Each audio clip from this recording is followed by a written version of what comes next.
Hey everyone, welcome back to my channel. So, as you know, working on a project for yourself always seems to be a little bit challenging, especially as a designer. There's this thing called shiny object syndrome. You know what I mean? I have in the past for my personal website probably done it four times or something like that. But this time I've decided to take a different strategy.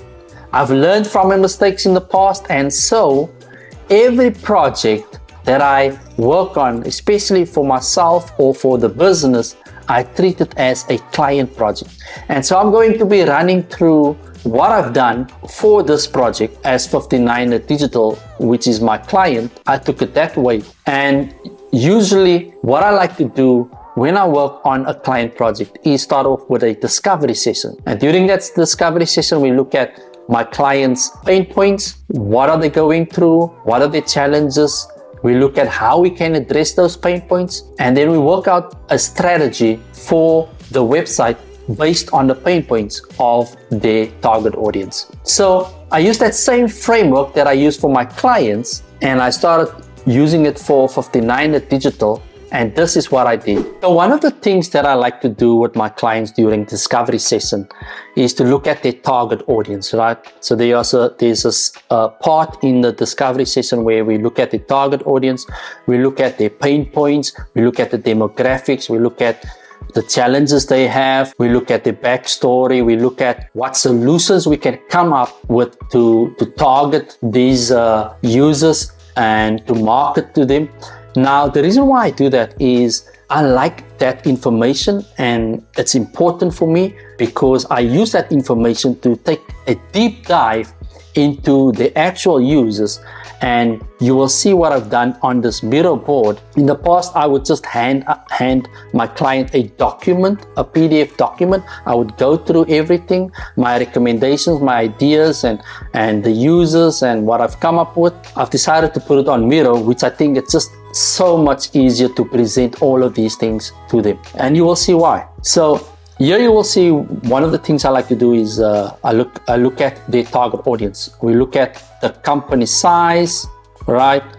We look at the industry focus, who are the decision makers, their geographic location, and this is what I've done for 59er Digital. Then I take a deep dive into this user. This is my template that I've created for the user persona. All right, this instance, we look at Sarah, the marketer, a little bit of a demographics here, a testimonial that I like to add. Then we look at about them. What do they do? What are their ambitions, right? How do they make decisions? What do they worry about? What are their frustrations? What are their requirements? Then we go into the purchasing behaviors, right? What are some of the questions that this user might have that we can address with our content or with our strategy? We look at who influences their decisions, right? Then we look at the information sources, the role of the search. From there, we go into the next phase, and that is looking at the purchasing journey. And how we go about this is we try and identify the problem. What would they do? They would identify that they do have a problem. They will go and investigate, then they will evaluate, and then they would make the purchase. And so here each row, you can see I've got a little bit of information. What happens? What are their concerns? What can we do? And the digital formats that we can use to target this audience. Right? From there, I look at the content ideas, top of funnel, middle of funnel, and bottom of funnel content ideas. So as you know, top of funnel is more for the awareness stage, middle of funnel is more for the consideration stage, and bottom of funnel is for the decision stage. And there we look at, what kind of content can we come up with? Blog posts, infographics, explainer videos, webinars, workshops, client success stories, testimonials, reviews, stuff like that. Now, once we are done with that, right, I will start looking at the sitemap, right? And so this is what we've done for 59er Digital, where we look at the pages that I think should go onto the website, right? So for our own personal project, this is for future builds. So we don't have all of these pages, but this is just the idea we had behind the 59er Digital website. Then we look at the user journey, right? What pages should we have, or what pages should we optimize that will lead to conversions, right? And in this instance, we looked at our work, case studies, content offer, which is actually quite cool because content offers are super powerful. We just had an individual download one of our content, our ebooks recently, which is all about marketing, right? Then from this user journey, I go into our competitor analysis. Now here I tend to go deep dive. We look at the design and the user experience, the website layout, the mobile, is it mobile responsive? We look at the load speed. We look at SEO, the keywords, the phrases, what are the conversion and the user engagement like, right? So we look at the call to action buttons, we look at the user review testimonials, we look at forms. Then I look at the multimedia, what the images are like, the fonts, what kind of images are they using on their case studies, in this instance on the blog post. We look at the quality and the relevance, the blog and the updates. And then we look at the social media platforms, what their contents are like, what content they push out, and the technological stack, and so on and so forth. Now this, you can do this competitor analysis for many of your competitors. I just chose two, and especially as well as for the user personas. So the next things that I like to do is do a stylescapes even before I start creating the wireframes. The reason why I do this is because in the past, when we design a website, for instance, a lot of times the client might reject it because they don't like the direction we've taken. And so these stylescapes, they help a lot with guiding the clients on the correct path, right? They make that decision. So I usually like to give them 3 options. There is 3 options. I like to give them 3 options.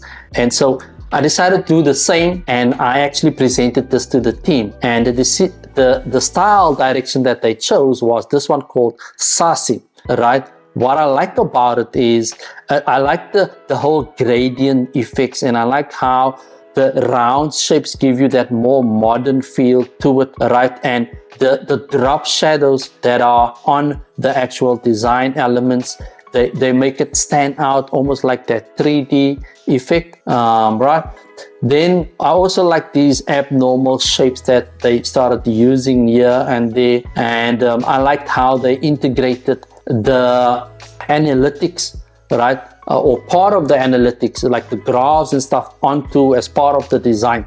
And that's something I wanted to create as well for our website, because that's something our target audience would identify, and they would say, no, these guys, they kind of get us, right? So as you can see, one of the things I like to add is these words that we tend to get from the discovery session, like solution driven and trendy, and I also like to look at the kind of colors, right? In this instance, I like these pastel colors, and I add like a typeface that I like, rock grotesque, which I saw on another website. I'm like, man, this is quite cool. I really like this font. Then I added these 3D elements, right, which is something I was hoping to go with, but I'll show you the design. I eventually decided not to go with that. And so this is called Sassy, and the other one that I presented was called Brave, which is more of a darker version of the website, with colors that pops out here and there. As you can see, our color choices and the gradients as well. And the team decided, no, you know what, when we look at dark, we kind of see crypto, and that's the kind of vibe they got from this. And so I decided, okay, listen guys, I trust your judgment, let's go with the more lighter version. From there, I went to the next phase, and that is designing the website in Figma. Now usually, before I even start designing, I would first wireframe the website, work out the strategy, work out where the conversion points will be. But in this instance, I decided that I'm going to go directly into the design, right? Because I already knew what I wanted based on our previous website, right?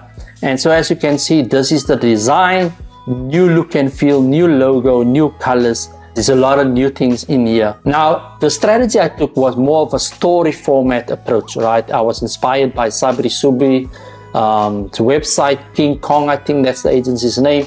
And I decided, okay, let me try and do the whole copy based on that approach. So where you speak directly to the clients or to your target audience pain points, and hopefully it will convert, right? And so as you can see, we focusing on the MRR part. I know a lot of companies are struggling with that, trying to boost the MRR. We started introducing these little shapes, right, and different colors. And one of the things that we introduced on our website is also, as you can see, the call to action, right? There is, I started adding a picture of myself to the buttons, right? And the reason for that is I wanted to bring this whole human element across. I wanted to make sure that when someone speaks to me, or when someone gets in touch with one of the team members, they know who they are speaking with, all right? So from the get-go, they know I'm going to speak to Robert. I'm scheduling a call with Robert. And this is just experimenting and seeing if it's going to convert better or not than a normal button. And when we scroll down the website, we'll see that I started focusing more on the pain points in the copy here. Something that I added to was showcasing our work, our portfolio. So this is almost like the top part will rotate to the left, the bottom part will rotate to the right, and then you are able to view our case studies, right? And so I started working on design elements that we could add to the website, right? I really liked what other some of the websites that I've looked at and that I've studied, especially those who are focusing on SaaS companies. I started introducing these kind of elements based on, I was actually inspired by them. And also I didn't want to use stock photos, so I just decided, okay, let me just create custom images and elements that we can add to our website. And as you scroll down, we will see I started adding a case study to the website. As you can see, we're focusing on something that we've done for amazing work that we've done for a company called D-Track, where we said, D-Track increased their leads by 1,000% in just 2 months. So there's the option to go and view the case study. We have client testimonials, right? And then we started using, I was thinking of a way to bring some of the elements right through the website, and I started using these kind of vector shapes as icons as well on the website, right? Kind of speaking to the copy that's over there. Now, one of my favorite part of the website is this bento grid that I created with some of these design elements that I introduced. There was this big trend that I thought, okay, let me just try it out, see if it's going to work. And it actually came out wonderful. It came out amazing, and I'm super happy with the outcome. At the bottom, I started, introducing this free audit. People sign up for free audit.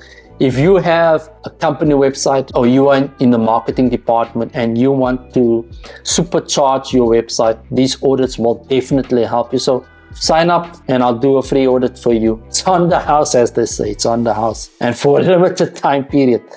Anyway, then we go down to the footer, and that's what the footer looks like. And so the last part of the process is to develop the website. Now, because we are a Webflow agency, we decided that our website needs to be in Webflow. And as you can see, this is what our website looks like, our live site. I'm not going to show you the back end of Webflow, but this is the live site. We've introduced these small little animations here and there. As you can see, this emoji icon, the hover effect on the buttons, scroll in, fade in on scroll, these little logos that are rotating, these, as you can see here as well, our portfolio items that are moving to the left and the right, rotating to the left and the right. And as we scroll down, we can see all these elements that we introduced. And so yeah, that's quite cool that I actually like this as well, right? And as you can see, if you want to go check it out, go to 59erdigital.com, where you can see what we have done on our website, and maybe drop a comment down below and say, listen, Rob, your website sucks. Or listen, Rob, your website, we like it. We want you to help us with ours. Whatever tickles your fancy. That's it, my friends. As you can see, the process that I like to follow when I design a website, I believe in testing it out on your own personal projects first before you try it out with clients, right? And let me know in the comments down below if this kind of videos are super helpful to you as you try and grow your career, and I would be happy to create more of these case studies. Until the next one, happy designing.